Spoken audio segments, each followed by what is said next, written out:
اپنے پورے کو پہنچ جائے، انجام کو پہنچ جائے۔ امام مسلم وہاں تھے۔ اب ابن زیاد کو تلاش تھی، پتہ چلے کہ مسلم ہیں کہاں، کیا ہو رہا ہے۔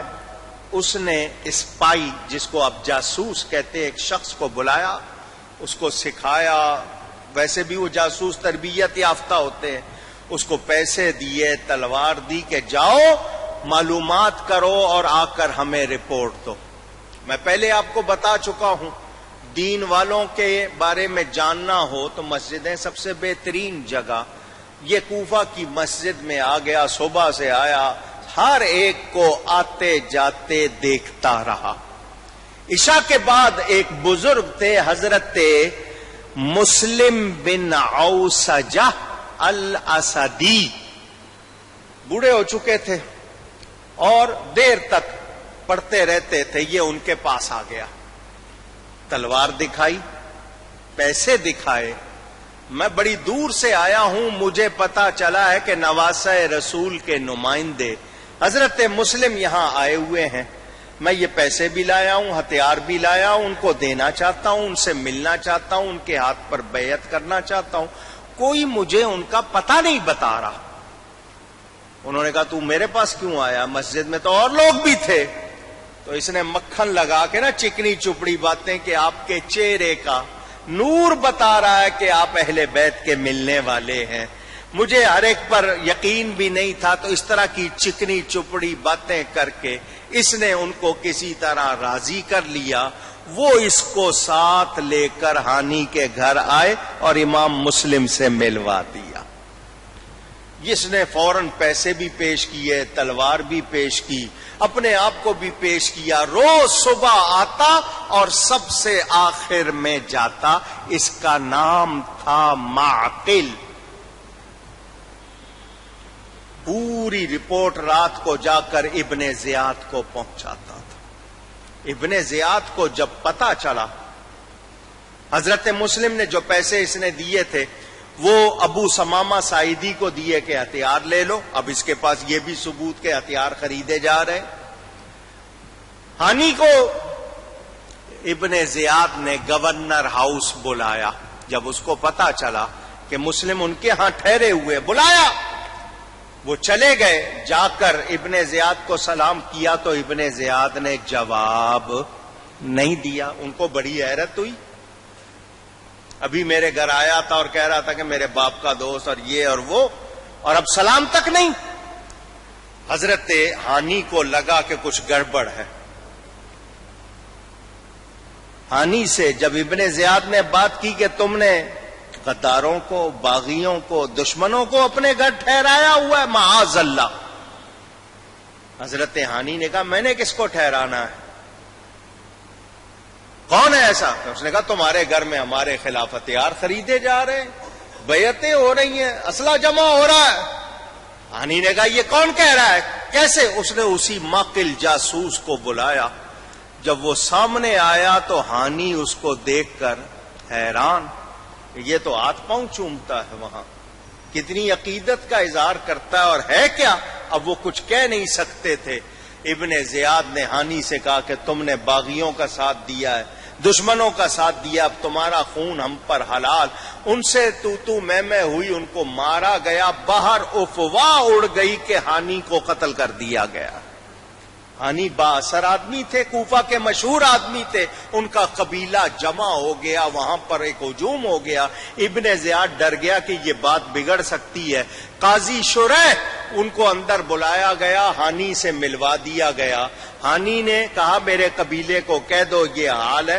وہ ابن زیاد نے تاکید کر دی یہ صرف باہر جا کر اتنا بتائیں کہ ہانی ٹھیک ہے، ان کو قتل نہیں کیا گیا، اور کچھ بولنے نہ پائیں، کیونکہ اس کو پتا تھا بولیں گے تو معاملہ شروع ہو جائے گا۔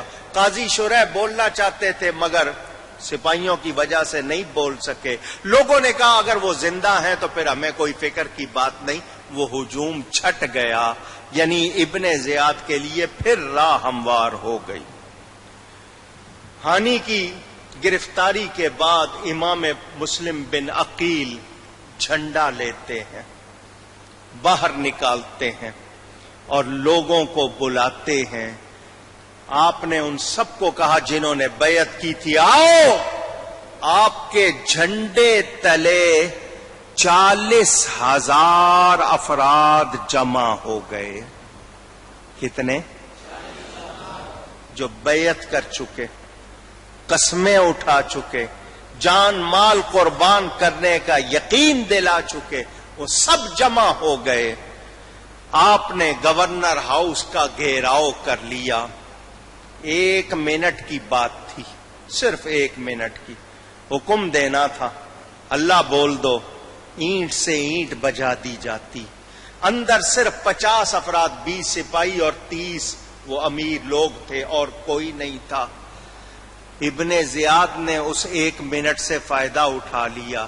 حضرت مسلم ابھی مشورہ کر رہے تھے، اس نے فیصلہ کر لیا. اس نے امیروں کو بلایا، وہ 30 افراد. دیکھو مسلم کے ساتھ اس وقت جو لوگ کھڑے ہیں ان میں کوئی تمہارا بیٹا، کوئی بھائی، کوئی بھتیجا، کو بھانجا، کو خالہ زاد، کو پھوپھی زاد، کوئی غلام.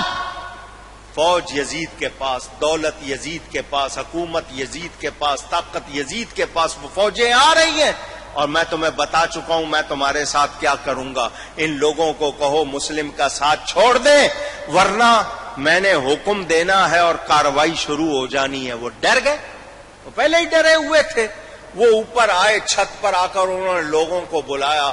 2 ادھر سے، 4 ادھر سے، 6 ادھر سے آئے. باتیں ہونے لگیں.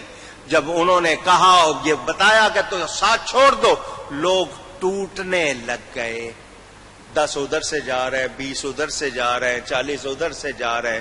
40,000 میں سے 500 رہ گئے. کتنے؟ اونچی 500 جمع تھے. 40,000، 500 رہ گئے. آپ نے سوچا ان 500 کا بھی کیا بھروسہ.